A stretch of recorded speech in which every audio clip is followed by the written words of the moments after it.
Hello friends, welcome to Diwalipura youth channel. હું પ્રશાંત ગુર્જર, સંકલ્પ application પર તમારો ફિઝિક્સનો મેન્ટર। મિત્રો, 12મા ધોરણના ફિઝિક્સના 50 એમસીક્યુ, 50 મોસ્ટ ઇમ્પોર્ટન્ટ એમસીક્યુ જે બોર્ડની એક્ઝામમાં તમને ખૂબ ઉપયોગી થવાના છે તેની ચર્ચા કરવા જઈ રહ્યા છે।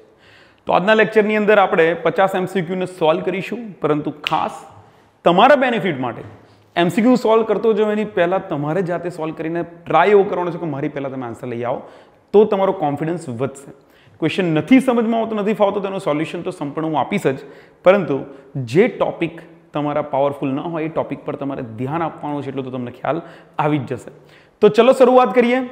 एमसीक्यूज। पहलो एमसीक्यू, एक कूलम विद्युत भार बराबर खाली जग्या इलेक्ट्रॉन परना विद्युत भारનું मूल्य। હવે एमसीक्यू फर्स्ट चैप्टरનો फेमस एमसीक्यू है, તમે ક્યાંક ને ક્યાંક તમારી સામે આવ્યો જશે। ઇક્વેશન વાપરીશું Q ઇઝ ઇક્વલ ટુ એની કે number of electron multiply by ઇલેક્ટ્રોનનો વિદ્યુત ભાર ઇઝ ઇક્વલ ટુ કુલ વિદ્યુત ભાર Q, તો n is equal two Q અપન E અને Q નું મૂલ્ય એટલે કે 1 કુલમ વિદ્યુત ભાર ભાગ્યા ઇલેક્ટ્રોન પરનો વિદ્યુત ભાર એટલે કે 1.6 ગુણ્યા 10 ની માઈનસ 19 ઘાત કુલમ।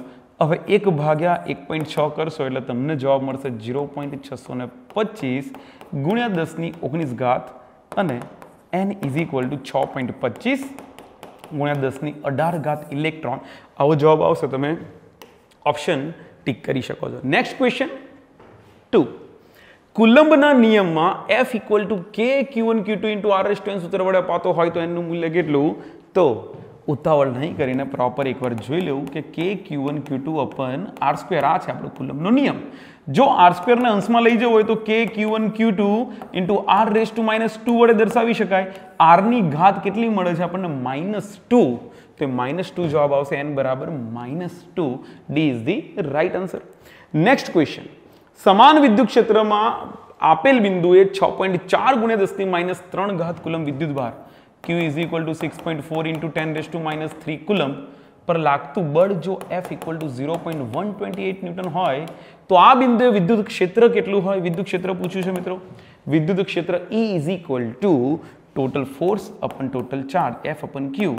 F છે 0.128 અને Q છે 6.4 ગુણ્યા 10 ની -3 ઘાત। જલ્દીથી ફટાફટ કેલ્ક્યુલેશન કરવાનો જવાબ કેલ્ક્યુલેટરની અંદર જોઈ લઈએ।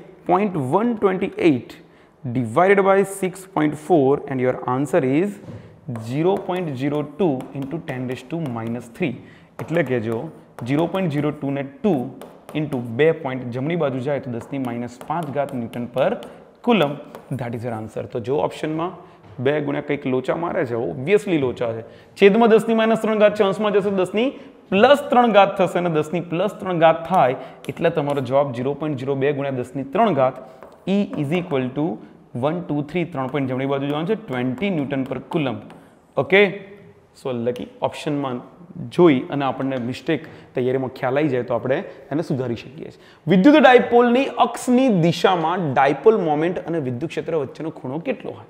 ડાયપોલ મોમેન્ટ અને વિદ્યુત ક્ષેત્ર, હવે વિદ્યુત ડાયપોલ પ્લસ માઇનસ, વિદ્યુત ક્ષેત્રની દિશા પ્લસ થી માઇનસ તરફ અને ડાયપોલ મોમેન્ટની દિશા કઈ? તો કે ડાયપોલ મોમેન્ટની દિશા માઇનસ થી પ્લસ તરફ। E અને P વિદ્યુત ક્ષેત્ર અને ડાયપોલ મોમેન્ટ બંને એક્ઝેક્ટ અપોઝિટ છે, એક્ઝેક્ટ અપોઝિટ હોવાથી એંગલ બનશે 180 ડિગ્રી। નેક્સ્ટ ક્વેશ્ચન, પૃષ્ઠ સાથે સંકળાયેલ વિદ્યુત ફ્લક્સ ધન ક્યારે હોય? વિદ્યુત ફ્લક્સ માટેનું સમીકરણ શું છે? વિદ્યુત flux phi is equal two E dot A। હવે E ડોટ A એટલે કે EA cos થીટા। હવે E નું મૂલ્ય તમને ખબર હોય, A નું મૂલ્ય તમને ખબર હોય, પણ cos થીટા જો પોઝિટિવ તો flux positive, cos theta negative તો ફ્લક્સ નેગેટિવ। તમે ઓપ્શન વિચારો, જો cos થીટાનું મૂલ્ય ધન ક્યારે હોય? તો કે પ્રથમ ચરણ અને ચતુર્થ ચરણ, આ બંને ચરણની અંદર આનું મૂલ્ય ધન હોય। પ્રથમ ચરણ એટલે કે 0 થી 90 ડિગ્રી અને ચતુર્થ ચરણ એટલે 270 થી 360 ડિગ્રી।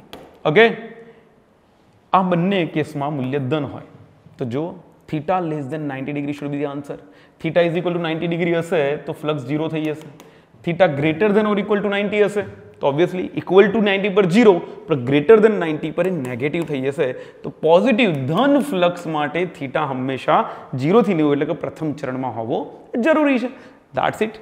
આગળ વધીએ। નેક્સ્ટ ક્વેશ્ચન, 2 કુલમ વિદ્યુત ભારને, તો ડેટા લખતા જઈએ, Q is equal two 2 coulomb V is equal two -20 વોલ્ટનું વિદ્યુત સ્થિતિમાન ધરાવતા એક બિંદુથી બીજા બિંદુએ લાવવા માટે કરવું પડતું કાર્ય W is equal two 200 joule હોય તો બીજા બિંદુ પાસેનું સ્થિતિમાન કેટલું? V2 પૂછ્યું છે. તો આના પરથી આપણે V2 માટે શું લખીશું? તો ઓબ્વિયસલી સર વિદ્યુત સ્થિતિમાનના તફાવતની ડેફિનેશન શું છે? એકમ વિદ્યુતભાર પર થતું કાર્ય. તો W ડિવાઇડેડ બાય Q માને ડેલ્ટા V એટલે કે V2 માઇનસ V1 અને કાર્ય છે 200 જૂલ અને વિદ્યુતભાર Q આપ્યો છે 2 તો 100 200 ભાગ્યા 2 બરાબર 100 તો V2 is equal two V1 plus 100. V1 નું મૂલ્ય કેટલું છે આપ્યું છે આપણને -20 તો મુખ્ય કિંમત -20 વત્તા 100 જવાબ આવ્યો 100 માઇનસ 20 એટલે કે 80 વોલ્ટ. તો V2 is equal two 80 volt. 80 that is your right answer. તો વેરી સિમ્પલ ક્વેશ્ચન. અગેન એક ઇલેક્ટ્રોનને પ્રોટોન તરફ લાવતા તંત્રની સ્થિતિ ઉર્જા શું થાય? વિચારો.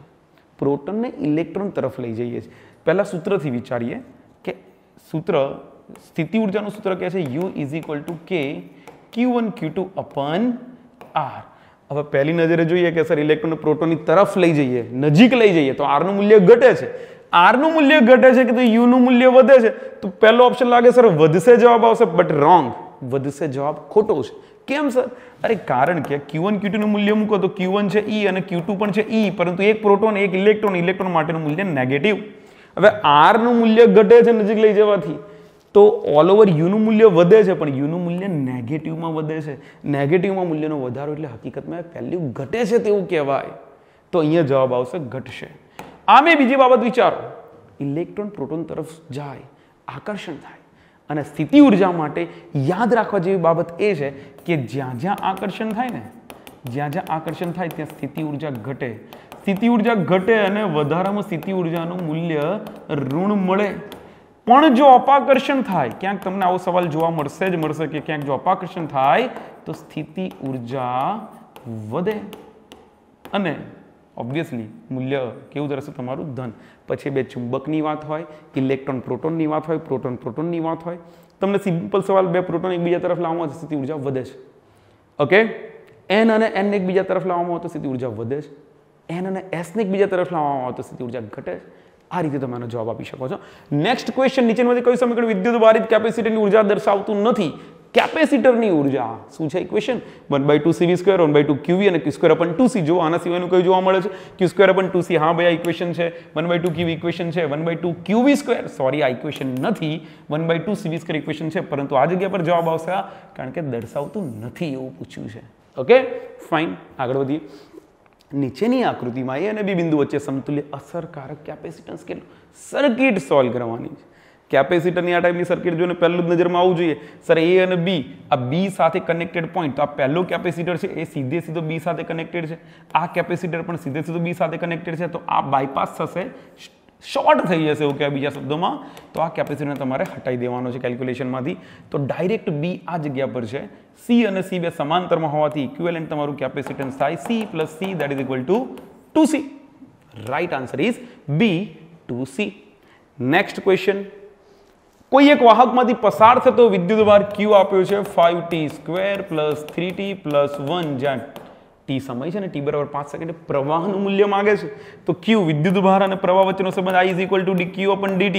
તો dq/dt પર સર વિકલન કરવાનું છે ને જવાબ આપો ને માર્ક લઈ જાઓ. 5 × 10t + 3t નું 3 અને 1 તો અચળ છે તેનું 0 થઈ જશે, પરંતુ 5 સેકન્ડ સમયે. તો I5 = 10 × 5 + 3. Your answer is 50 + 3, that is equal to 53 ampere. Check કરો ઓપ્શન, શું 53 એમ્પિયર છે કે નહીં? મિત્રો ક્વેશ્ચન 10 સોલ્વ કરી દીધા છે. તો સોલ્વ કરતા કરતા આઈ હોપ, જો રેકોર્ડેડ લેક્ચર છે, લાઈવ તમારી સામે આવી નથી શક્યો, પ્રયત્ન કર્યો તો લુણાવાડાથી લાઈવ થવાનો, પરંતુ થોડાક સેટઅપના અભાવે લાઈવ નથી થઈ શકાયું. ભવિષ્યમાં ટ્રાય કરીશું લાઈવ થવાય, પરંતુ ક્વેશ્ચન સોલ્વ કરતા કરતા તમારે જવાબ કમેન્ટ બોક્સમાં લખવાનો છે. હું અહીંયા જવાબ તમને આપું એની પહેલાં તમારે જવાબ લખી લેવો જો પ્રિવ્યૂ જોતા હોય તો. અધરવાઇઝ પોસ્ટ કરીને પહેલાં તમારે જાતે સોલ્વ કરવાનો છે. તમારી કમેન્ટ બોક્સની અંદરના મેસેજ જોઈને મને ખબર પડશે કે તમે કેટલી સિરિયસલી લઈ રહ્યા છો. ખૂબ ઓછા દિવસ બાકી છે તમારી બોર્ડની એક્ઝામના, અને આવા કેટલાય MCQ તમે સોલ્વ કરતા જશો ત્યારે તમને કોન્ફિડન્સ આવશે. ઓકે, તો આશા રાખું કે તમારી કમેન્ટ બોક્સ આપણું ભરાઈ જાય અને તમારા દરેકના મેસેજ મને ત્યાં જોવા મળે. Next question. એક તારનો વિશિષ્ટ અવરોધ એટલે અવરોધકતા ρ તેનું કદ v બરાબર 3 મીટર ક્યુબ છે તથા અવરોધ r બરાબર 3 ઓહ્મ છે, તો તેની લંબાઈ શું થાય? લંબાઈ, અવરોધકતા, અવરોધ આ બધા સામે આવે તો બધાને જોડતું સમીકરણ કયું? r is equal to rho L upon A. Direct L ને કરતા બને તો ક્ષેત્રફળ ક્યાંથી લાવશું? તો એક કામ કરીએ, પહેલા ક્ષેત્રફળને હટાવીને કદ લાવવાનો પ્રયાસ કરીએ. ક્ષેત્રફળ હટાવીને કદ લાવવા માટે અંશ અને છેદમાં તમે લંબાઈ વડે ગુણી કાઢો. છેદમાં ક્ષેત્રફળ ગુણ્યા લંબાઈ એટલે કદ થઈ જાય. તો r is equal to rho L square અપન v. હવે તમારે જે શોધવાનું છે એને કરતા બનાવો. લંબાઈનો વર્ગ બરાબર r ઇન્ટુ કદ v ભાગ્યા રો. r નું મૂલ્ય 3 છે આપ્યું છે, કદનું મૂલ્ય 3 છે ભાગ્યા રો. હવે વર્ગમૂળ કરી દો તો વર્ગમૂળ એટલે 3 અને 3 નું વર્ગમૂળ 3 ભાગ્યા રૂટમાં રો આવી જશે. તો લંબાઈ 3 upon root rho. Option is B. આગળ વધીએ નેક્સ્ટ ક્વેશ્ચન. એક અવરોધક તારને ખેંચીને તેની લંબાઈમાં 100% નો વધારો કરવામાં આવે છે. ફેમસ ક્વેશ્ચન છે, પર્સન્ટેજ વાળા કંઈક ના કંઈક સ્વરૂપે એકાદ ક્વેશ્ચન તો આવો આવે જ કે જ્યાં આટલા પર્સન્ટેજ આમાં ચેન્જ છે તો બીજી કોઈ રાશિમાં કેટલા ચેન્જ થાય. એમાં અવરોધવાળા ક્વેશ્ચન તો ફેમસ છે. હવે જો તારને ખેંચીને તેની લંબાઈમાં 100% નો વધારો કરવામાં આવે છે, તો ધારો કે મૂળ લંબાઈ છે L અને ખેંચીને તેની લંબાઈમાં વધારો કરવામાં આવે છે L પ્લસ 100% ઓફ L. अब પર્સન્ટેજમાં ફેરવવા માટે 100 વડે ગુણતા હોય તો પર્સન્ટેજમાંથી હટાવવા માટે 100 વડે ભાગી નાખવું પડે તો L plus L it will be 2L. તો L dash equal to 2L. લંબાઈ વધીને 2L થાય છે તો તારના વ્યાસમાં ઘટાડો કેટલો થાય? બટ પરિણામે તારના વ્યાસમાં ઘટાડો થાય છે ઓબ્વિયસલી. તો ખેંચેલા તારના અવરોધમાં થતો ફેરફાર પૂછે છે તો અવરોધમાં થતા ફેરફાર માટે r is equal to rho L upon A. Again અહીં લંબાઈ સાથેનો સંબંધ જોઈએ છે. શું લંબાઈ અને અવરોધનો સંબંધ r પ્રોપોર્શનલ ટુ l કહેવાય? સર સીધો સીધો સંબંધ છે. લંબાઈ ડબલ તો r ડબલ. રોંગ. નીચે ક્ષેત્રફળ જે છે ક્ષેત્રફળ અચલ નથી. હા, તારને ખેંચતા લંબાઈ વધે, વ્યાસ ઘટે, ક્ષેત્રફળ ઘટે. અને ક્ષેત્રફળ ઘટતું હોવાથી અચલ નથી તો ક્ષેત્રફળને હટાવવું પડશે. કદ અચલ રહેતું હોવાથી again r is equal to rho L square upon L મૂકી દઈએ. છેદમાં છે તમારું કદ અને કદ અચળ હોય તો r પ્રપોઝનલ ટુ રો અને કદ અચળ તો એલ સ્ક્વેર લખી શકાય. એક વખત આ રિલેશન બન્યા પછી લખી શકાય કે r upon r dash is equal to L square upon L dash નો સ્ક્વેર. હવે એલ સ્ક્વેર તો છે અંશમાં, છેદમાં એલ ડેશ એટલે કે 2L નો વર્ગ એટલે કે 4L સ્ક્વેર. એલ સ્ક્વેર ગયા તો r ડેશ જમણી બાજુ જશે તો r dash will be equal to 4r. આના પરથી જવાબ આપી શકાય ને કે ભાઈ r ડેશ કેટલું થશે, અવરોધમાં કેટલો વધારો થયો તો કે r પ્લસ 3r અને 3r નો અર્થ એવો થાય કે r પ્લસ 300% ઓફ r. તો જવાબ આવ્યો 300%. Option A is the right answer. અને આ રીતે જો ન કરવું હોય તો તમને ત્રુટિ યાદ આવતી હોય તો r dash upon r is equal to 4 છે, છેદમાં 1 લખી દો તો r dash minus r upon r is equal to 4 minus 1 upon 1 એટલે કે 3 અપન 1. તો delta r upon r is equal to 3. તો પર્સન્ટેજમાં લખી દો પાછળ 300%. Okay fine. બંને મેથડ એક વખત આ મેથડ જાણી લેવી જરૂરી છે. પછી જ્યાં પણ પર્સન્ટેજના દાખલામાં બે રિલેશન બનાવો, 1 2 કરો અને પર્સન્ટેજમાં જોઈ લો. પણ અહીંયા બીજો એક સવાલ કે જો આ 100%ની જગ્યાએ તમને ક્વેશ્ચનમાં 1% પૂછે, 2% પૂછે, 3% પૂછે, 0.1% પૂછે, 0.001% પૂછે તો આ ગણતરી આ મેથડે થોડીક ટફ પડી શકે છે. તો એવા કેસની અંદર ધ્યાન રાખવું જરૂરી છે. આ જ ક્વેશ્ચન આવવાનો છે એવું જરૂરી નથી પણ આવો તો આવવાનો જ છે. તો એવા ક્વેશ્ચનમાં શું ધ્યાનમાં રાખવું તો કે સર 1% કેવું કંઈક હોય ને ત્યારે સીધું રિલેશન, જ્યારે ખૂબ નાના ફેરફાર હોય ત્યારે વિકલનવાળી મેથડ, ત્રુટિવાળી મેથડ ડાયરેક્ટ એપ્લાય કરી શકાય. શું છે મેથડ તો કે r ઇઝ ઇક્વલ ટુ આપણે જે રિલેશન અહીંયા મેળવ્યું એ રિલેશન છે રો એલ સ્ક્વેર અપન વી. હવે રો અચળ છે, વી અચળ છે તો ડેલ્ટા r અપન r એટલે કે આરમાં થતો પ્રતિશત ફેરફાર એ લંબાઈના પ્રતિશત ફેરફારના 2 ગણા બરાબર હોય કે ઘાત આગળ આવે છે. આગળ પર્સન્ટેજ મૂકી દો તો percentage delta r upon r is equal two 2 times percentage delta l અપન l, જેમાં 1%નો ફેરફાર થતો હોય તો જવાબ ડાયરેક્ટ આવી જાય 2%. જો આ ટાઈપનો ક્વેશ્ચન આવે તો આવું ધ્યાન રાખજો. આગળ વધીએ ક્વેશ્ચન નંબર 13. 50 પૂરા કરવા એટલે થોડાક ફાસ્ટ જોઈશું. કાર્બનના વર્ણ સંકેતથી ભારતના રાષ્ટ્રધ્વજના ઉપરથી નીચેના ક્રમ, રાષ્ટ્રધ્વજમાં કયા રંગ હોય તો ખબર હોવી જોઈએ ને. ઓબ્વિયસલી બધાને ખબર હોય, કેસરી, સફેદ અને લીલો. ઇંગ્લિશમાં નામ કેસરી માટે ઓરેન્જ, સફેદ માટે વ્હાઇટ અને લીલા માટે ગ્રીન. ઓકે, કેસરીને ગુજરાતીમાં નારંગી પણ કહી શકાય કારણ કે જ્યારે તમે તૈયાર કર્યું હશે કોકિલાનો પાલવ જરા સફેદ, કે baby Roy goes to Bombay via gateway of India. બંને મેથડ આપણે સંકલ્પ એપ્લિકેશનમાં વિડીયો બધી સમજાયેલી જ છે. તમે જે પણ ભણ્યા હોય એ પ્રમાણે કલર કોડિંગ, ધારો કે baby Roy goes to Bombay via gateway of India અને ગોલ્ડ અને સિલ્વર. હવે છેલ્લા કલર ગોલ્ડ અને સિલ્વર હોય તો પર્સન્ટેજ 5%, 10% હોઈ શકે, પરંતુ આપણા રાષ્ટ્રધ્વજમાં તો 3 જ રંગ છે, ચોથો રંગ નથી. ચોથો રંગ ના હોવાથી તમારો આ ઓપ્શન તો રોંગ થઈ જાય છે, કારણ કે જ્યારે ચોથો રંગ ના હોય ને ત્યારે ટોલરન્સ 20% હોય ને 20% ટોલરન્સવાળા માત્ર 2 જ ઓપ્શન છે. હવે આમાં જુઓ, બાકી બધી વસ્તુ સરખી છે. પહેલા આંકડા સિવાય તો નારંગી માટે જુઓ ઓરેન્જ 0, 1, 2, 3, ઓરેન્જ માટે આંકડો કયો 3, તો બેમાંથી option A is the right answer. અને આખો ક્વેશ્ચન સોલ્વ કરવો હોય તો 4, 5, 6, 7, 8 and 9. જુઓ ગ્રીન માટે 5 અને વ્હાઇટ માટે 9, તો 3 અને બીજો વ્હાઇટ છે તો 3, 9 into 10⁵ ઓમ થશે, ±20%. આગળ વધીએ. ચુંબકીય ક્ષેત્રની તીવ્રતાનું પારિમાણિક સૂત્ર ગોખવા કરતાં કોઈ સમીકરણ યાદ રાખીને બનાવી લેવું સારું. સમય બહુ નહીં બગડે, પણ ગોખવામાં લોચા મારશો.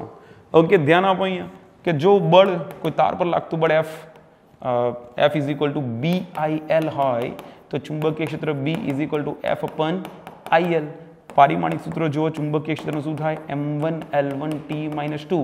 પ્રવાહનું છે A1, લંબાઈનું છે L1 ગયા તો બચ્યું શું M1T-2 A-1. ઘણાની આદત હોય કે 1 - 2 - 1 યાદ રાખો અને 1 - 2 - 1 ઓપ્શન એ ટીક કર્યો. જોયું ત્યાં ખબર પડશે કે ઓપ્શન એમાં તો લંબાઈ છે, જ્યારે આમાં તો લંબાઈ નથી. ઉતાવળમાં ટીક થઈ જાય, માર્ક જાય ત્યારે ખબર પડે કે પ્રોબ્લેમ થયા.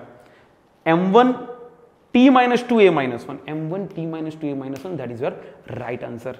Next question, 0.2 મીટર ત્રિજ્યાવાળી આકૃતિમાં દર્શાવેલ તારમાંથી વહેતો પ્રવાહ I is equal two 6 ampere છે. તો O બિંદુ આગળ ઉદ્ભવતા ચુંબકીય ક્ષેત્રનું મૂલ્ય કેટલું? ચુંબકીય ક્ષેત્ર B માંગ્યું છે આપણને. તો ભાઈ આ તાર માટે જુઓ, અહીંયા આખી ચાપ છે, સિવાય કે આ 90 ડિગ્રી એંગલ નથી. તો ચુંબકીય ક્ષેત્રનું સૂત્ર શું બનશે? B is equal two μ0I in bracket total angle 360 માંથી π/2 એટલે કે θ બાદ કરી દો, ડિવાઇડેડ બાય 4πa. એ માને તમારી ત્રિજ્યા, જ્યાં આપણે અહીંયા R લખ્યું છે. તો B ઇઝ ઇક્વલ ટુ μ0 નું મૂલ્ય 4π × 10⁻⁷ ઇન્ટુ પ્રવાહ I ઇઝ ઇક્વલ ટુ 6 છે. 2π - π/2 માને 3π/2 ડિવાઇડેડ બાય 4π ઇન્ટુ ત્રિજ્યા છે 0.2. 4π ગયા, બચ્યું શું? તો જે પણ બચે છે એને પ્રોપર સેટ કરી 2 તરી 6, તમે 3 × 3π ભાગ્યા 0.2 ગુણ્યા 10⁻⁷ કેલ્ક્યુલેટરમાં કેલ્ક્યુલેશન કરી લઈએ. જવાબ જોઈએ શું આવે છે. 3 તરી 9 ગુણ્યા 3.14, 9 × 3.14 ભાગ્યા 0.2, જવાબ છે 141.3 ગુણ્યા 10⁻⁷. તો એડજસ્ટ કરીને 1.41 × 10⁻⁵ ટેસ્લા. ચેક ઇટ આઉટ છે ઓપ્શનમાં 1.41 ગુણ્યા 10⁻⁵. Option B is the right answer. આગળ વધીએ. Next question.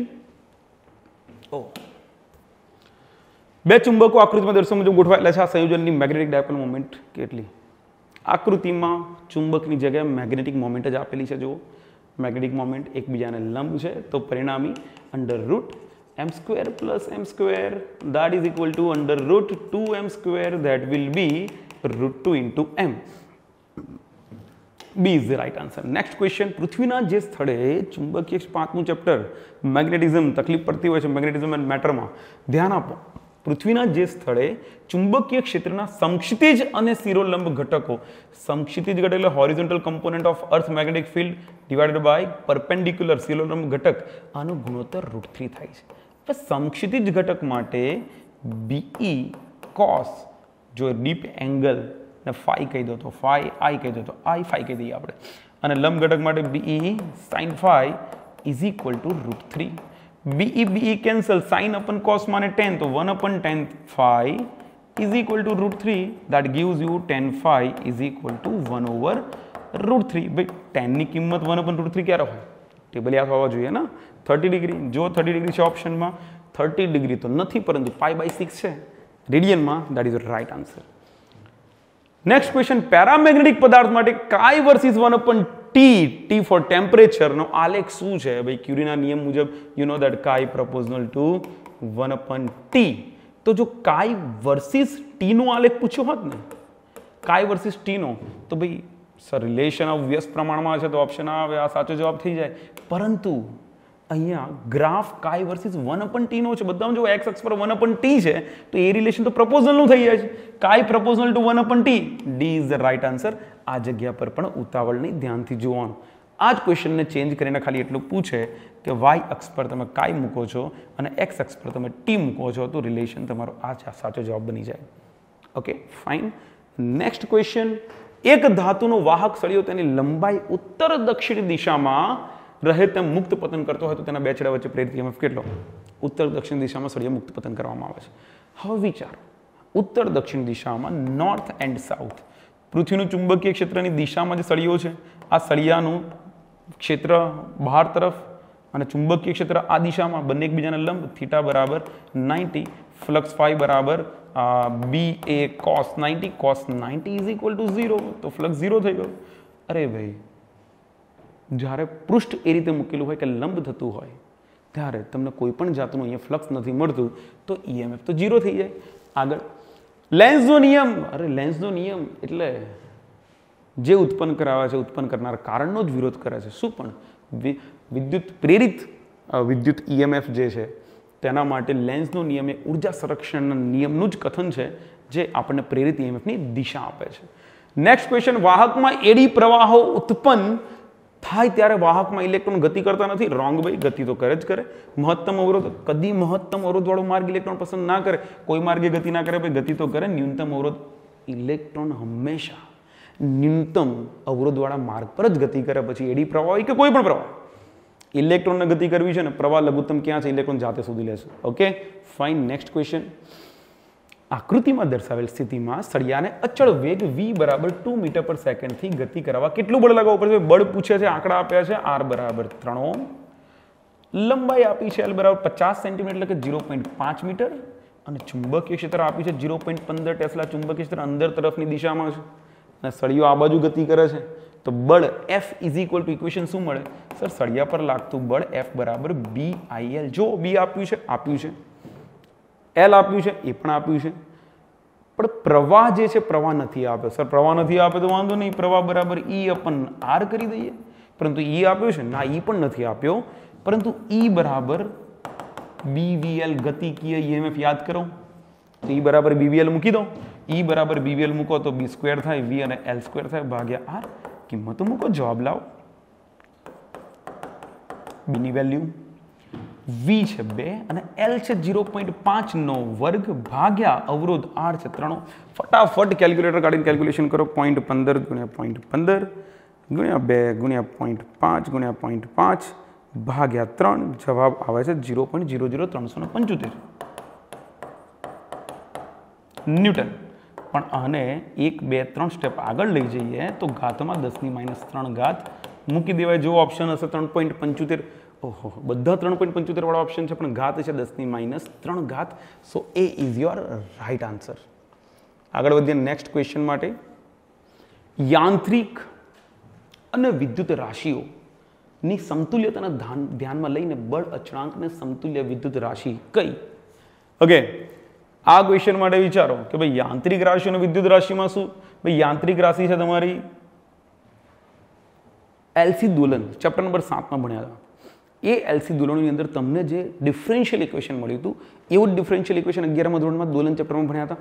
એ બંને જગ્યાએ જે ડિફરન્શિયલ ઇક્વેશન આવે છે સેકન્ડ ઓર્ડરનું એ લખી લઈએ. તો યાંત્રિક રાશિઓ માટે d2y/dt² પ્લસ યાદ કરો ત્યાં કઈ કઈ રાશિઓ હતી તો કે અવમંદન અચળાંક b, દળ m, dy/dt પ્લસ બળ અચળાંક k ભાગ્યા દળ m into y is equal two બળ F0 into cos omega dt. યાદ આવે છે? બળ પ્રેરિત દોલનો મુશ્કેલ છે સર 11માનું યાદ રાખવું. ઓકે, અમે 11મું ઓનલાઈન હતું. ઓકે ફાઇન, જે હોય એ. વિદ્યુત રાશિ માટે તો કે સેમ વસ્તુ d2q/dt² પ્લસ આ જગ્યા પર અહીંયા શું આવશે? દળને સમતુલ્ય છે ઇન્ડક્ટર L, અવમંદનને સમતુલ્ય છે R, dq/dt. k જે છે એને સમતુલ્ય છે કેપેસિટન્સ M માટે L, q is equal to v sin omega t. Equations લખવાનો આશય એટલો જ કે આ ક્વેશ્ચન તો ચલો પૂછી કાઢ્યો છે. આના સિવાય કેટલા ક્વેશ્ચન પૂછી શકાય? વિદ્યુત અને યાંત્રિક રાશિમાં સમતુલ્યમાં જ્યાં સ્થાનાંતર હતું ત્યાં વિદ્યુત ભાર, જ્યાં દળ હતું ત્યાં ઇન્ડક્ટર, જ્યાં અવમંદન અચળાંક છે ત્યાં અવરોધ, જ્યાં બળ અચળાંક k છે ત્યાં 1/c.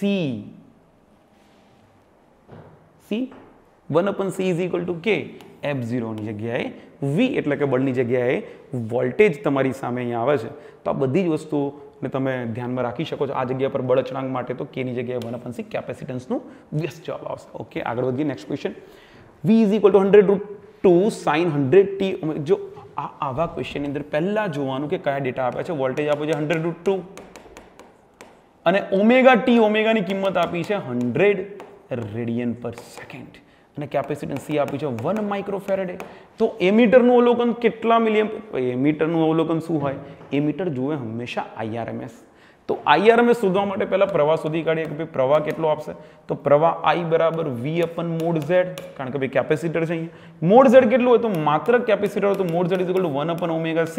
કિંમત મૂકી દઈએ તો I બરાબર V/1/ωc એ જશે ઉપર. તો V/ωc that is your current. તો કરંટ I = સર વોલ્ટેજનું મૂલ્ય છે 100√2, ઓમેગાનું મૂલ્ય છે 100, કેપેસિટન્સનું મૂલ્ય છે 1 માઇક્રોફેરેડે. માઇક્રોફેરેડ એટલે 10⁻⁶. બસ 100 × 100 એટલે 10⁴. બાજુમાં 10⁻⁶. તો I will become √2 × 10⁻². Ampere. Sir આવો તો ઓપ્શન જ નથી. તો પ્રવાહ થોડું પૂછ્યું છે, એમીટર પ્રવાહ નહીં, RMS પ્રવાહ માપે. તો સર RMS પ્રવાહ માટે IRMS બરાબર I/√2 કરી દો. √2 વડે ભાગી નાખો તો 10⁻². એમ્પિયર મળે. Okay, check it out. Answer છે. સર આ પણ ઓપ્શનમાં નથી. અરે ભાઈ ક્યાંથી હોય? જવાબમાં તમને મિલી એમ્પિયરની અંદર જવાબ માંગ્યો છે ને. તો 10⁻² બરાબર કેટલા મિલી એમ્પિયર થાય? સર 1 મિલી એમ્પિયર એટલે 10⁻3. -2 ની જગ્યાએ -3 કરતા હોય તો આગળ 10 વડે ગુણવું પડે તો 10 મિલી એમ્પિયર.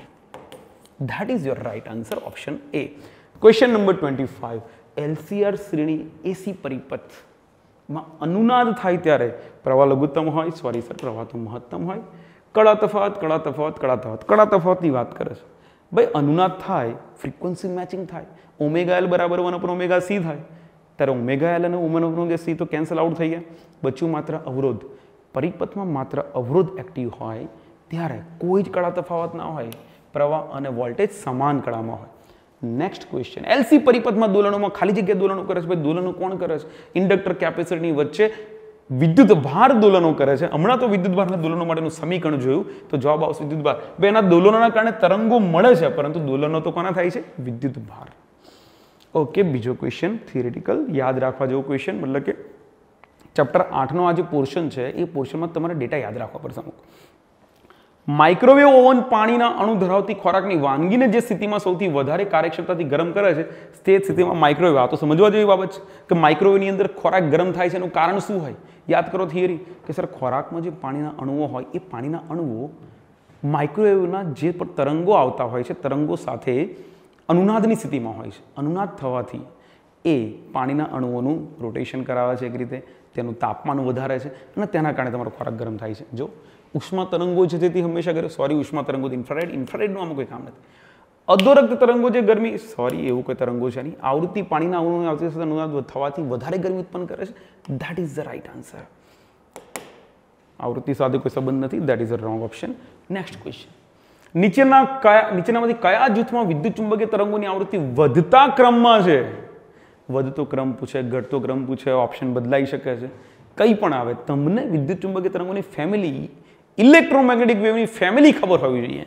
ભાઈ હું જ્યારે ભણાવતો ત્યારે વારંવાર કહેતો છું કે ફેમિલી બહુ જ ઇમ્પોર્ટન્ટ ફેમિલી છે ફિઝિક્સની, કે જેની અંદર 7 સિબલિંગ્સ, એમાં મિડલ નેમ છે વિઝિબલ લાઇટ એટલે કે દ્રશ્ય પ્રકાશ. દ્રશ્ય પ્રકાશ કરતા નાના ભાઈઓ અને મોટા ભાઈઓ. ભાઈ નાના ભાઈઓમાં કોણ આવે? તો સૌથી પહેલા ઇન્ફ્રારેડ આવે, આ બાજુ માઇક્રોવેવ આવે અને આ બાજુ આવે રેડિયો તરંગો. સર નાના ભાઈઓ કેમ કીધા? કારણ કે ભાઈ આની તરંગ લંબાઈ ખૂબ વધુ છે, આવૃત્તિ ખૂબ નાની છે. નાની આવૃત્તિ હોવાથી ભાઈ બુકમાં આવું ના હોય નાના ભાઈઓ, આપણે કહીએ છીએ. દ્રશ્ય પ્રકાશથી મોટા બ્રધર તરફ જઈએ તો યુવી રેઝ મળે તમને, યુવી રે, પછી મળે તમને એક્સ રે અને પછી તમને મળે ગેમા રેઝ. ગેમા રેઝ સૌથી વધારે ફ્રીક્વન્સી, સૌથી વધારે નુકસાન કરી શકે છે. અને ઓપ્શનમાં જુઓ તો ગેમા કિરણોવાળા સી અને ડી ઓપ્શન તો શક્ય જ નથી. કારણ કે એ તો સૌથી વધુ આવૃત્તિ ધરાવે છે. રેડિયો તરંગો દ્રશ્ય પ્રકાશ પારરક્ત, ક્રમ ઉલટાઈ જાય છે. જો પારરક્તની આવૃત્તિ દ્રશ્ય પ્રકાશ કરતા ઓછી છે, રોંગ. માઇક્રોવેવ, પારજાંબલીના ક્ષ કિરણો, દેટ ઇઝ રાઈટ ઓપ્શન. મિત્રો જુઓ તો આવા ક્વેશ્ચનો ગોખી નહીં મરાય. ગોખવાથી લોચાત પડશે, ભૂલ જ પડશે. એકાદ ઓપ્શન બદલી કાઢે આમ તેમ તમારો આન્સર રોંગ થઈ જશે. ABCD એવું યાદ રખાય જ નહીં, તમારાના ક્રમ જ સમજવા પડે. આવૃત્તિ તરંગ લંબાઈ, અને ખાલી આવા ક્વેશ્ચનમાં નહીં, ઘણા બધા અલગ અલગ સવાલોમાં પણ તમને આ મદદરૂપ થઈ શકે છે. આગળ વધીએ. Next question. ટીવીમાં ખાલી જગ્યા આવૃત્તિનો ઉપયોગ થાય છે તો ઓબ્વિયસલી ગીગાહર્ટ્ઝમાં તો નહીં જ, કિલોહર્ટ્ઝમાં પણ નહીં. મેગાહર્ટ્ઝની અંદર આ બે બેન્ડની અંદરથી 54 મેગાહર્ટ્ઝથી 890 મેગાહર્ટ્ઝ ઇન્ફોર્મેશન બેઝ ડેટા તમારે યાદ રાખવો પડશે. આ પાછળનો પોર્શન બધા ઇગ્નોર કરતા હોય છે, એમાંથી MCQ કાયમ એક આવે છે. કોઈ ફાયદો નથી, લોજિકલ નથી, પરંતુ શું કરીએ, આપણી પેટર્ન એવી છે, ક્વેશ્ચન આવે છે તો આપણે એને એટેમ્પ્ટ કરવો પડશે. n21 into n12 is equal to what? Sir આવો તો ટાઈમ બગાડ્યા વગર જવાબ 1 કરી દેવું પડે. Sir n21 is equal to n2 upon n1, n12 is equal to n1 upon n2. ગુણાકાર કરો, જવાબ 1 આવશે. વાત પૂરી કરો, આગળ વધીએ. આકૃતિમાં દર્શાવ્યા મુજબ બહિર્ગોળ લેન્સ છે. બહિર્ગોળ લેન્સ અલગ અલગ 3 માધ્યમોનો બનેલો છે. તો તેની અક્ષ પર બિંદુવત વસ્તુ મૂકવામાં આવે તો કેટલા પ્રતિબિંબ મળશે? અક્ષ પર બિંદુવત વસ્તુ મૂકી છે. હવે વિચારો, આ જગ્યા પર વક્રી બહુનાંક અલગ, વચ્ચે અલગ, નીચે અલગ. અહીંયાથી જતું કિરણ ક્યાંક આ બાજુ જતું હશે, વચ્ચેથી જતા કિરણો ક્યાંક અહીંયા ભેગા થતા હશે, નીચેથી આવતા કિરણો બીજા કોઈક બિંદુ પાસે ભેગા થતા હશે. તમારી પાસે અક્ષ પર 3 અલગ અલગ જગ્યાએ પ્રતિબિંબ મળવાના છે, કારણ કે કિરણો 3 અલગ અલગ જગ્યાએ કેન્દ્રિત થવાના છે. તો ઓબ્વિયસલી 3 પ્રતિબિંબ મળે, 3 અલગ અલગ માધ્યમ હોવાથી. Okay, so that was simple. સંયુક્ત માઇક્રોસ્કોપની મોટવણીનું સૂત્ર યાદ કરો. M is equal to MO multiply by ME, objective and eyepiece બંને માટે. ઓબ્જેક્ટિવ માટે ઇક્વેશન શું હતું? L upon FO, અને આઈપીસ માટે શું હતું? 1 plus D upon FE. અને આ ટાઈપનો ઓપ્શન કોઈ દેખાતો નથી, તો અનંત અંતરે જ્યારે પ્રતિબિંબ હોય તો L upon FO multiply by D upon FE. Check it out. છે કોઈ ઓપ્શન પ્લસ વાળું? આ તો હોય જ નહીં, આમાં એક ઓપ્શન ખૂટે છે. આ બે હોઈ શકે છે, L upon FO, D upon FE. D is the right answer. આગળ વધીએ.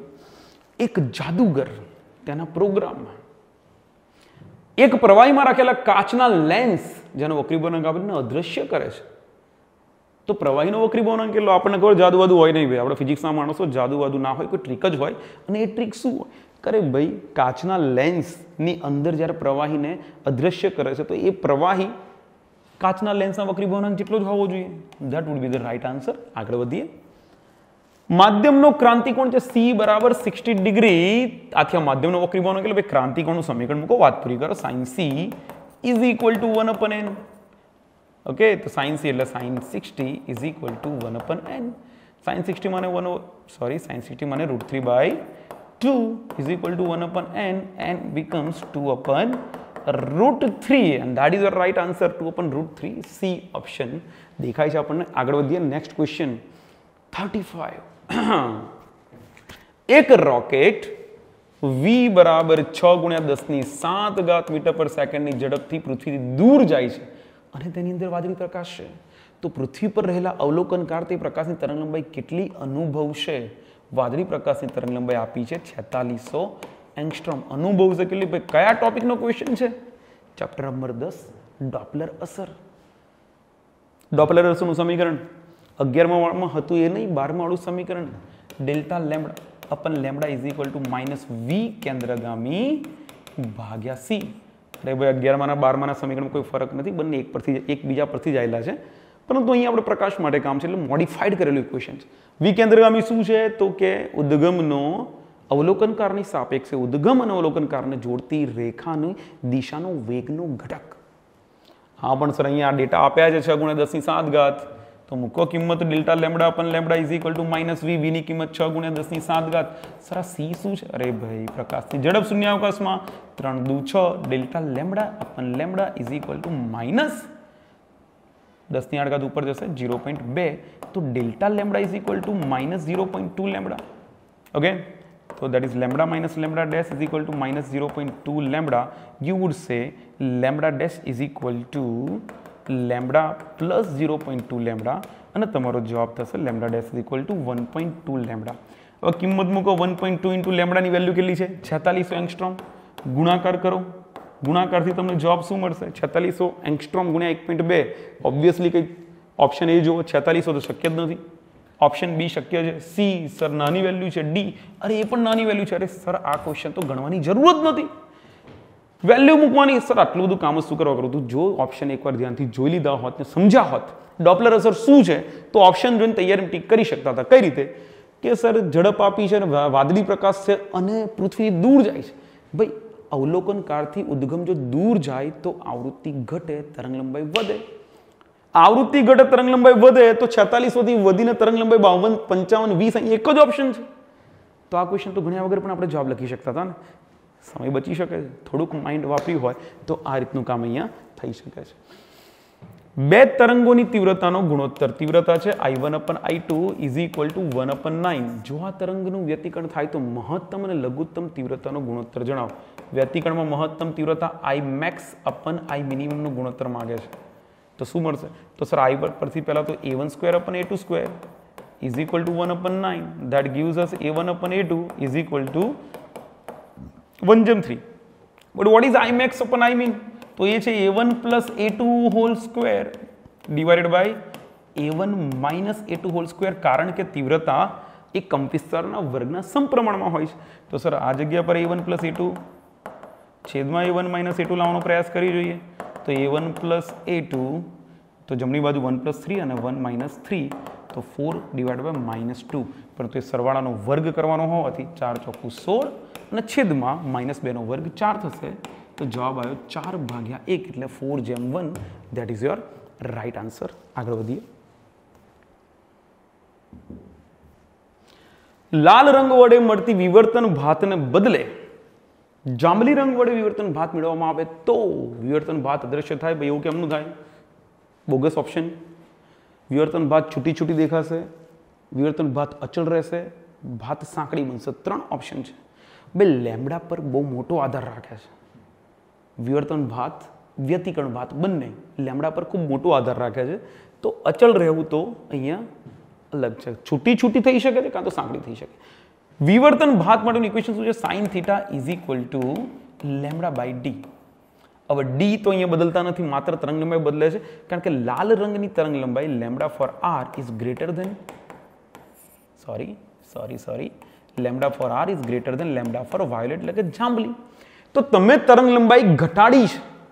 તરંગ લંબાઈ ઘટે છે, ડી સાથે કોઈ લેવા દેવા નથી. તરંગ લંબાઈ ઘટે તો sin θ એટલે કે એંગલ ઘટે. એંગલ ઘટે તો ભાત પાતળી થાય અને એંગલ વધે તો ભાત કેવી થાય? મોટી થાય. વ્યતિકરણમાં પણ આ જ વસ્તુ છે. જો x બીટા બરાબર λD/d. લેમ્બડા વધારો, તમારા ક્રમિક પ્રકાશી શલાકાઓ પ્રકાશી શલાકાઓની પહોળાઈ વધતી જતી હોય છે, બરાબર છે. અને લેમ્બડા ઘટાડો તો ઘટતી જતી હોય છે. વિવર્તન વ્યતિકરણ બંનેમાં લેમ્બડા વધવાથી પહોળાઈ વધશે, લેમ્બડા ઘટવાથી પહોળાઈ ઘટે છે. તો વિવર્તન ભાત અહીંયા સાંકડી બનશે. આગળ વધીએ. Next question. ઓકે, કેલ્ક્યુલેશન વાળો ક્વેશ્ચન છે. જુઓ, 600 મીટર તરંગ લંબાઈ ધરાવતા 600 નેનોમીટર તરંગ લંબાઈ ધરાવતા પ્રકાશની મદદથી કરેલ 2 સ્લિટના પ્રયોગમાં દૂર રાખેલ પડદા પર મળેલ શલાકાની કોણીય પહોળાઈ θ બરાબર 0.1 ડિગ્રી મળે છે. તો સ્લિટો વચ્ચેનું અંતર કેટલું હશે? ફાઇન. Again sin θ = λ/d. અને સ્લિટો વચ્ચેનું અંતર એટલે d = λ/sin θ. કિંમતો મૂકો. સર λ/sin θ ની જગ્યાએ λ/θ ન લખાય, એંગલ ખૂબ નાનો છે તો લખાય જ લખાય. તો d = λ ની વેલ્યુ મૂકી દો 600 નેનોમીટર 10⁻⁹. થીટાની વેલ્યુ 0.1, પણ ડિગ્રીમાંથી રેડિયનમાં ફેરવવું પડશે. π/180. બસ કેલ્ક્યુલેશનમાં વેલ્યુ મૂકતા જાઓ. ઉપર અહીંયા 0.1 ઉપર જશે તો 1/10 એટલે 10 ઉપર જશે તો 6 × 10⁻³ એ 10⁻³ કરશે, ગુણ્યા 180 ઉપર જશે ને પાઈ છેદમાં રહેશે 3.14. કેલ્ક્યુલેટરનો ઉપયોગ કરી લઈએ. 6 × 180 ભાગ્યા 3.14. યોર આન્સર ઇઝ 343.9 × 10⁻³ તો ઓપ્શનમાં આપણને દેખાય છે 3.44. તો 3.44 × 10⁻5 metre. Check it out. Option છે -4 -5 છે ઓપ્શન. તો ક્યાંક લોચા માર્યા છે કેલ્ક્યુલેશનની અંદર. અગેન કારણ કે આપણને -5. પણ એક વાત કહું તમને અહીંયા, ગમે એટલા લોચા માર્યા જાઓ, મારે કેલ્ક્યુલેશન જ નથી કરવું. કેમ નથી કરવું? અરે ભાઈ જો તો ખરો, 955 મીટર દૂર રાખેલી સ્લિટ કદી વિવર્તન વ્યતિકરણ કરે? અરે 3.44 × 10⁴ એટલે ભાઈ આ તો 34 કિલોમીટર થયા. Bogus option. 3.44 ગુણ્યા 10 ની 4 ઘાત એટલે કે 34 મીટર આટલે દૂર રાખેલી સ્લીટ કદી વ્યતિકરણ વિવર્તન કરવાના હતા. ઓપ્શન એક જ પોસિબલ ઓપ્શન એક જ છે. તમારે ચેક કરવો તો કરી લેજો, ક્યાંક ભૂલ હશે આમાં, નો ડાઉટ. ઓબ્વિયસલી ભૂલ હશે, ભૂલ તો શોધવી પડશે ને. ઓપ્શન બદલી કાઢે તો શું કરશું? ચલો ભૂલ શોધીએ, આપણે ભૂલ શોધીએ. આ જગ્યા પર ફરીથી કેલ્ક્યુલેશન કરીએ. 600 ગુણ્યા 180 ભાગ્યા 0.1 ભાગ્યા 3.14, તો આન્સર મને મળે છે 34394 9.0 ઇન્ટુ 10⁻⁻9. 1 2 3 4 5 પોઈન્ટ આ બાજુ જાવ દો તો 3.43 ગુણ્યા 10 ની -4 ઘાત આવી ગયો જવાબ. કઈ લોચા માર્યા હશે વોટ એવર. પરંતુ આવા ક્વેશ્ચનમાં અગેન માંડ એવા ક્વેશ્ચન આવા છે કે જેમાં આપણે કેલ્ક્યુલેટરને હાથમાં લઈએ, એમાં જરૂર નથી હોતી. તો ઘણા બધા ક્વેશ્ચન તો તમને મોટા એવા જ મળવાના છે, તમારે કેલ્ક્યુલેટ કરવું જ નહીં પડે, તમે ડાયરેક્ટ વિધાઉટ કેલ્ક્યુલેશન જવાબ આપી શકો છો. Got it? આગળ વધીએ. Next question. 500 મીટર તરંગ લંબાઈ lambda is equal to 500 nanometre તરંગ લંબાઈ ધરાવતું સમાંતર પ્રકાશ કિરણપુંજ એક સાંકડી સ્લીટ પર પડે છે અને પરિણામી વિવર્તન ભાત ડી બરાબર 1 મીટર દૂર રાખેલા પડદા ઉપર જોવામાં આવે છે. એવું જોવા મળે છે કે પ્રથમ ન્યૂનતમ n બરાબર 1 અને ન્યૂનતમ વિવર્તન ભાતની વાત છે ન્યૂનતમ, જો x બરાબર 2.5 મિલીમીટરે મળે, મિલીમીટર 10⁻³ ઘાત મીટર, તો સ્લીટની પહોળાઈ શોધો. સ્લીટની પહોળાઈ માંગે છે ભાઈ, તો x બરાબર n lambda capital D upon small D, sorry X D upon capital D equation સાથે જઈએ, is equal to n lambda. ન્યૂનતમ માટેની શરત છે કે તફાવત આટલો હોવો જોઈએ, તો તમારે શોધવાનું છે ડી, તો n lambda capital D અપન x, કિંમત મૂકો n બરાબર 1, લેમ્બડા આપ્યું છે 500 નેનોમીટર, સર નેનો એટલે 10⁻⁹ ઘાત, કેપિટલ ડી વેલ્યુ છે 1 અપન એક્સ ઇઝ વોટ 2.5 ઇન્ટુ 10⁻³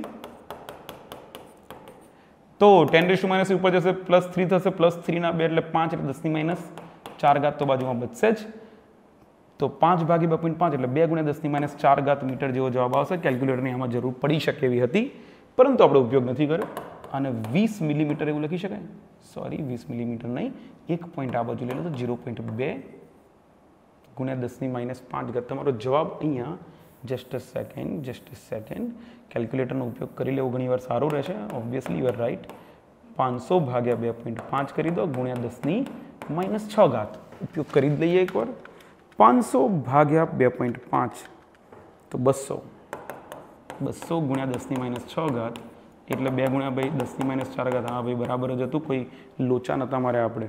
તો 0.2 ગુણ્યા 10⁻³ ઘાત એટલે કે મિલીમીટર, 0.2 મિલીમીટર બરાબર જ હતું. પરંતુ ક્યારેક શંકાનું સમાધાન કે ખોટી ઉતાવળમાં કોઈ ભૂલ ના કરી દઈએ.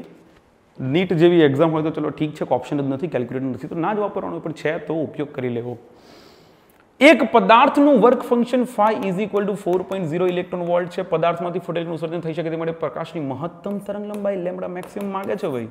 તો ભાઈ વર્ક ફંક્શન જેટલી આવૃત્તિ જેટલી ઉર્જા ધરાવતું ફોટોન આપાત કરીએ. phi is equal two equation you know hc over lambda, તો લેમ્બડાને કરતા બનાવો hc અપન phi, કિંમત મૂકી દો phi ની કિંમત કેટલી છે સર 4 ઇલેક્ટ્રોન વોલ્ટ, તો 4e મૂકીએ. સર h ની કિંમત મૂકો 6.626 ગુણ્યા 10⁻⁴ ઘાત, c ની કિંમત 3 ગુણ્યા 10⁸ ઘાત, e ની કિંમત 1.6 ગુણ્યા 10⁻⁴ ઘાત. કેલ્ક્યુલેટર ઉપયોગ કરો, વોટ એવર જે કરવું એ કરો. આપણે એવું નહીં કરીએ. hc અપન e 12423 angstrom. કેટલીક બાબતો તો આ રીતે આપણે યાદ રાખીએ. hc અપન e ઘણી બધી વાર આ ચક્રમાં જેટલા પણ MCQ બધામાં ક્યાંક ને ક્યાંક hc અપન e તમારી સામે આવશે. તો hc અપન e આવે તો 12423 એંગસ્ટ્રોમ તરંગ લંબાઈ જ્યારે શોધવાની હોય ત્યારે યાદ રાખજો. ભાગાકાર 4 તરી 12, 4 એકા 4, આગળ 0 મૂકી દો. 23 એટલે 4 પંચા 20.3, 7 ચોકો 28, તો 3105.7 એંગસ્ટ્રોમ. ફટાફટ કેલ્ક્યુલેશન કરવાની કેટલીક રીતો છે. ઓપ્શનમાં છે નેનોમીટરમાં, તો ઓબ્વિયસલી 310.5 નેનોમીટર લગાવી દો. તો 310.5 310 nanometre, that is your right answer. આગળ વધીએ. 41 નંબરનો ક્વેશ્ચન. ફોટો ઇલેક્ટ્રિક અસર દર્શાવે છે કે ભાઈ ઇલેક્ટ્રોન તરંગ સ્વરૂપ દર્શાવે. ના, ઇલેક્ટ્રોન તરંગ સ્વરૂપ તો ભાઈ ડી બ્રોગલી ને, હા, પ્રકાશનું કણ સ્વરૂપ ધરાવે છે, પ્રકાશ કણ સ્વરૂપ ધરાવે છે તેવું ફોટો ઇલેક્ટ્રિક અસર કહે છે. નેક્સ્ટ, 100 વોલ્ટના વિદ્યુત સ્થિતિમાનના તફાવત વડે V બરાબર 100 વોલ્ટ પ્રવેગિત થયેલા ઇલેક્ટ્રોન સાથે સંકળાયેલી de Broglie.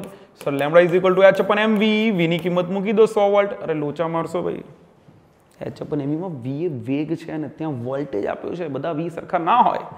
Lambda is equal two h અપન mv વેગમાન માટે √2 mev. ઇક્વેશન યાદ કરો. 2mk પણ આવે, 2mev પણ આવે અને આમાં h2me બધાની કિંમત મૂકી દો તો તમને મળે 1.227 અપન √v. યસ, બુકની અંદર છે જ આ, તો તમારે યાદ રાખવું જ પડે 1.227 અપન √100. √100 એટલે કે 10 વડે ભાગી નાખો તો લેમ્ડા બરાબર 0.1227 નેનોમીટર. બરાબર ભાઈ, આ નેનોમીટરની અંદર આન્સર આપે છે. ઓકે, યાદ રાખજો 0.1227 that is 0.12 around approximate 3, તો 0.123 સેન્ટીમીટર નહીં, નેનોમીટર. આગળ વધીએ. હેડ ઓન સંઘાતમાં ઇમ્પેક્ટ પેરામીટરનું મૂલ્ય શું હોય ભાઈ? ઇમ્પેક્ટ પેરામીટર એટલે કે આલ્ફા કણના શરૂઆતના વેગનું ન્યુક્લિયસથી લંબ અંતર. ભાઈ હેડ ઓન કોલિઝન એટલે માથે મારતું હોય તો b બરાબર 0 હોય તો જ શક્ય બને, બાકી કેમનું શક્ય બને? હાઇડ્રોજન પરમાણુ માટે બ્રેકેટ શ્રેણીની મહત્તમ તરંગલંબાઈ Lyman, Balmer, Paschen, Brackett, Pfund. Brackett માટે n બરાબર 4, તો 1 અપન lambda is equal to r in bracket 1 અપન 4 સ્ક્વેર માઇનસ 1 અપન, હા સર આ જગ્યા પર શું? મહત્તમ તરંગલંબાઈ. યાદ રાખજો, મહત્તમ તરંગલંબાઈ હોય તો ગેપ નાની હોવી જોઈએ, લઘુત્તમ તરંગલંબાઈ હોય તો ગેપ મોટી હોવી જોઈએ. નાની ગેપ એટલે 1 અપન 4 સ્ક્વેર માઇનસ 1 અપન 5 સ્ક્વેર. મોટી ગેપ એટલે જો તમને લઘુત્તમ તરંગલંબાઈ પૂછો તો ઇન્ફાઇનાઇટ મૂકતા અહીંયા. યાદ રાખજો આ બાબત, આ સવાલો પૂછાય જ છે. આ નહીં પૂછે તો બીજું શું પૂછશે? r ઇન બ્રેકેટ પાંચ બાજુ 25 માઇનસ 4 ચોખ્ખું 16 ભાગ્યા 25 ગુણ્યા 16. ઓકે ભાઈ, એમસીક્યુ સોલ્વ કરવાની મજા આવી જોઈએ યાર, મજા ના આવે તો મતલબ શું છે? It is fun. તો લેમ્ડા ઇઝ ઇક્વલ ટુ આ બાજુ લાવો 25 ગુણ્યા 16 ભાગ્યા 25 માં 16 જાય તો 9 ગુણ્યા r. r ની કિંમત મૂકી દો 1.09 ઇન્ટુ 10⁻7. કેલ્ક્યુલેટર ઉતારવું પડશે આપણે, હે ને? 25 ગુણ્યા 16 ભાગ્યા 9 બરાબર 44.44 માં ભાગ્યા 1.09 પણ કરી દઈએ તો ઇઝ ઇક્વલ ટુ 40.77 ગુણ્યા 10⁻7. ઓપ્શન બધા એંગસ્ટ્રોમમાં છે તો એંગસ્ટ્રોમની અંદર જવા માટે 40.774 એંગસ્ટ્રોમ 10⁻10 કરી દો. જો નજીકનો ઓપ્શન જોવો પડશે, 400 નજીકનો ઓપ્શન દેખાય છે. That should be your right answer. આગળ વધીએ. બોહર મોડલ અનુસાર કેલ્ક્યુલેટરની જરૂર પડશે, જોડે જ રાખીએ. સૂર્યની આસપાસ v બરાબર 3 ગુણ્યા 10⁴ મીટર પર સેકન્ડની ઝડપથી r બરાબર 1.5 ગુણ્યા 10⁻11 મીટરની ત્રિજ્યા ધરાવતી કક્ષામાંથી પૃથ્વીના બ્રહ્માંડને રજૂ કરતો ક્વોન્ટમ હાઇપોથેટિકલ ક્વેશ્ચન. ભાઈ પૃથ્વીના થોડા ક્વોન્ટમ આંક હોય, પણ હોય તો બોહર મોડલ ત્યાં લાગુ પડતું હોય તો સર બોહર મોડલ કહે છે કે કોણીય વેગમાન h અપન 2π ના પૂર્ણ ગુણાંકમાં હોવું જોઈએ. તો n is equal to mvr into 2π upon h. Put the value, get the answer. m ની કિંમત પૃથ્વીનું દળ આપ્યું છે 6 ગુણ્યા 10⁻12, 6 ગુણ્યા 10⁻12 ગુણ્યા વેગનું મૂલ્ય આપ્યું છે વેગ 3 ગુણ્યા 10⁴ અને r ની કિંમત છે 1.5 ગુણ્યા 10⁻11, 1.5 ગુણ્યા 10⁻11 ગુણ્યા 2 ગુણ્યા 3.14 ભાગ્યા h ની વેલ્યુ 6.626 ગુણ્યા 10⁻34. n બરાબર બધી કિંમતોના કેલ્ક્યુલેશન કરતા પહેલા ઓપ્શન જુઓ, બધામાં 2.6 આપ્યું છે તો એની મગજમારી શું કરવા પડ્યું છે? ઘાત જ જુઓ, ઘાત એડજસ્ટ કરો, કામ પૂરું કરો. ઘાત અંશમાં છે 12 + 4 + 11 + છેદમાંથી અંશમાં થશે 34, 61 10⁻61 હજી નજીકનો ઓપ્શન. ઓહો, બધા ઓપ્શન દૂરના છે, કંઈક તો લોચા છે ડેટામાં. ભાઈ ડેટામાં લોચા છે. 6 ગુણ્યા 10⁻12 પૃથ્વીનું દળ આટલું ઓછું કેમનું થઈ ગયું? પૃથ્વીનું દળ છે 6 ગુણ્યા 10⁻24 કિલોગ્રામ. ડેટામાં ભૂલ છે, એ ડેટામાં ભૂલ સુધારો. જો ડેટાના ભૂલ અહીંયા સુધારી દો તો 24 + 4 + 11 + 34. જવાબ અહીંયા 10⁻73 ની આજુબાજુ આવશે અને આજુબાજુની ઘાત એટલે 10⁻74. આગળના ઓપ્શન ચેક કરીને તમે જોઈ શકો છો. આગળ વધીએ 46 નંબરનો ક્વેશ્ચન. જો એક રેડિયોએક્ટિવ તત્વનો વિભંજન દર 3 મિનિટમાં t = 3 મિનિટ 1024 વિભંજન પર સેકન્ડ એટલે મૂળ વિભંજન કેટલું છે? વિભંજન પર સેકન્ડ 1024 વિભંજન પ્રતિ સેકન્ડ થી ઘટીને i બરાબર 128 વિભંજન પ્રતિ સેકન્ડ થાય તો તત્વનો અર્ધાયુ સમય કેટલો થાય? એક ઇક્વેશન તો યાદ હોય કે ના હોય? i બરાબર I0 e raised to -λt. તો ભાઈ કિંમતો મૂકો, i બરાબર 128 અને I0 ને છેદમાં લઈ આવો 1024 is equal two e raised to -λt ની વેલ્યુ છે 3. ભાઈ 128 ને 1024 બાઇનરી નંબરવાળાને જલ્દી ખબર પડી જાય કે ભાઈ બેના ભાગાકારમાં છે 1024 ભાગ્યા 128, 8 વડે ભાગ ચાલે તો 1 ભાગ્યા 8 અને ઊંધા લઈ લો તો 8 બરાબર e3 લેમ્બડા થઈ જાય, માઇનસ આ બાજુથી કટ કરાય છેદને અંશમાં લઈ ગયા. ઓકે, હવે e3 આમાંથી લેમ્બડા કાઢો શું કરવું? e ને હટાવવા માટે શું કરવાનું? ln log natural log ln 8 is equal two ln e3 lambda. ln e cancel થશે.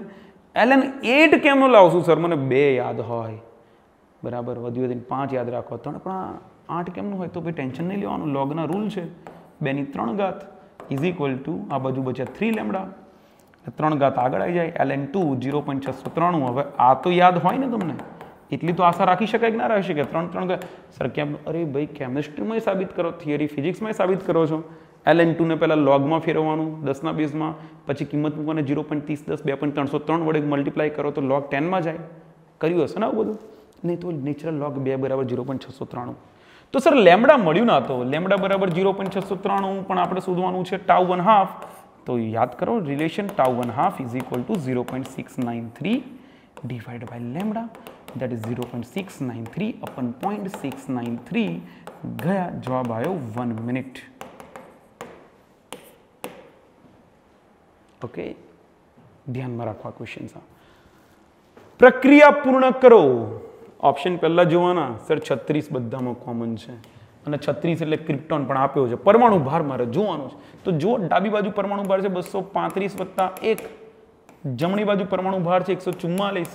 હવે આનો કેટલો જવાબ એ ખબર નથી, તો x કહી દો ને પેલી બાજુ છે 3, તો ભાઈ x ને કરતા બનાવો તો ડાબી બાજુ 235 ને 236 માઇનસ આ બાજુથી 144 માઇનસ 3 કેટલા થાય? 236 માઇનસ 144 માઇનસ 3, જવાબ આવે છે 89. x equal to 89. B option is the right answer. આગળ વધીએ નેક્સ્ટ ક્વેશ્ચન.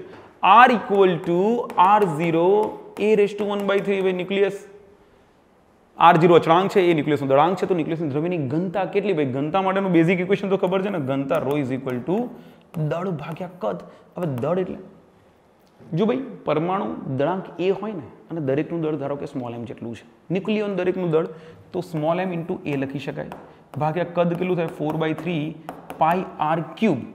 હવે r3 એટલે હવે r3 અહીંયા કરવાનો થાય તો વિચારો r0 નો ઘન a⁻1/3 નો ઘન, તો જવાબ થાય r0 નો ઘન અને a, તો મૂકી દો અહીંયા 4/3 પાઈ r3 ની જગ્યાએ r0 નો ઘન into a.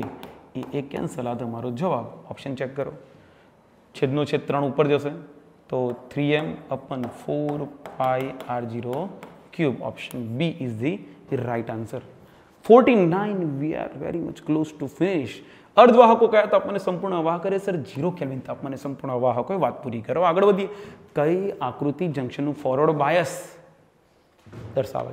Sir forward bias એટલે p-n જંક્શનમાં p સાથે પોઝિટિવ n સાથે નેગેટિવ, એ જોશો તો ક્યાંય મેચ નહીં થાય. ધ્યાન એ રાખવાનું છે p સાથે પોઝિટિવ n સાથે n નેગેટિવ યાદ રાખવા માટે બેટરી લગાવતો હોય ત્યારે, પરંતુ p સાથે હાયર પોટેન્શિયલ, n પાસે લોઅર પોટેન્શિયલ. શું 0 એ 2 કરતા ઊંચા પોટેન્શિયલ પર છે? ના સર, આ રિવર્સ બાયસમાં છે. શું -2 એ 0 કરતા હાયર પોટેન્શિયલ પર છે? ના, આ રિવર્સ બાયસ છે. પણ શું 0 એ -2 કરતા હાયર પોટેન્શિયલ પર છે? હા, તો આ ફોરવર્ડ બાયસ છે. જો +2 લોઅર બાયસ, +5 હાયર બાયસ, આ પણ રિવર્સ બાયસ છે. તો ફોરવર્ડ બાયસ રિવર્સ બાયસ માટે શું ચેક કરવાનું છે? You know that. હા, ફાઇનલી ફિનિશ.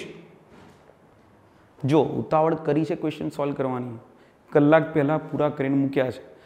સમજાવવાની સાથે 50 ક્વેશ્ચન જો આ રીતે પૂરા થતા હોય તો તમે ફટાફટ ગણતરી કરવાની હોય ત્યારે તો ઓબ્વિયસલી પૂરા કરી શકો છો. તમારી સ્પીડ આમે મારા કરતાં વધારે હોય છે, હા કે ના? તો મિત્રો, આવા વારંવાર અનેક વિડીયો તમારા માટે આવતા જ રહેતા હોય છે, દરેક સબ્જેક્ટ માટે. તમે ફરીથી આવા બીજા સેશન આપણે લઈને આવીશું, પ્રયત્ન કરીશું કે લાઈવ પણ તમારી સામે સેશન લઈ શકાય. તો એના માટે ખાસ કમેન્ટ બોક્સની અંદર કમેન્ટ કરજો, લાઈક કરો, તમારા મિત્રો સાથે શેર કરો, કે તમારા મિત્રો પણ તમારી જેમ જ તૈયારી કરી રહ્યા છે, અને સંકલ્પ એપ્લિકેશનનું નામ તમારા વધુમાં વધુ તમારા જુનિયર્સ સાથે પહોંચાડો, જેથી એ લોકો લાભ લઈ શકે. તો ધેટ્સ ઇટ ફોર નાઉ. ફરીથી મળીશું નવા સેશન સાથે. ત્યાં સુધી આવજો, બાય, ટેક કેર.